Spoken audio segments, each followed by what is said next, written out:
অ্যানিমেশনটা just দেখবেন।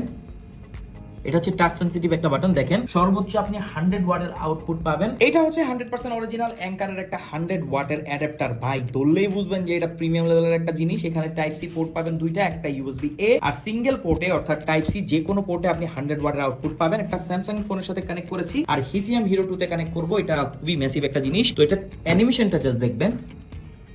দেখেন কত কিউট। আর এটা কত ওয়াটে চার্জ হচ্ছে দেখেন, super fast charging. Definitely Samsung phone তো কোনো ঘটনাই না। তো এখানে দেখা যাবে যে কত ওয়াট এটা আউটপুট দিচ্ছে। এখানে একটা বাটন আছে, এটা হচ্ছে টাচ সেনসিটিভ একটা বাটন। দেখেন C2 থেকে 11 ওয়াট আউটপুট হচ্ছে, বাকি দুইটা পোর্ট কিন্তু ব্ল্যাঙ্ক হয়ে আছে। আবার দিলে আমরা দেখবো হচ্ছে এটা টেম্পারেচার। এটা যেহেতু চাইনিজ ভ্যারিয়েন্ট, সবকিছু লেখা চায়নাতেই থাকবে, বাট আপনি বুঝতে পারবেন যে কোনটা কি ইন্ডিকেট করছে। এটা আস্তে আস্তে বাড়বে যদি এটা হিট হয়, বাট এটা হিট তেমন একটা হবে না। তো এটা দিয়ে আপনি ল্যাপটপ, ফোন, যে কোনো ডিভাইস, ড্রোন থেকে শুরু করে সবকিছু চার্জ করে ফেলতে পারবেন। সর্বোচ্চ আপনি 100 ওয়াটের আউটপুট পাবেন। ম্যাকবুক চার্জ করতে পারবেন, ইভেন আপনি ল্যাপটপ এগুলো সব চার্জ করে ফেলতে পারবেন। তো ফ্যান্টাস্টিক লেভেলের একটা অ্যাডাপ্টার। আমাদের কাছে কিন্তু 140 ওয়াটেরও আছে। 100 ওয়াটটা হচ্ছে সব থেকে ভালো হবে। আপনি একসাথে তিনটা পোর্ট থেকে আউটপুট পাবেন। সাথে কিন্তু একটা C2C ক্লক ব্রেডেড কেবল, যেটা মোটামুটি 1.5 মিটারের সমান, সেটা আপনি পেয়ে যাবেন। তো কেমন লাগলো অবশ্যই কমেন্ট করে জানাবেন।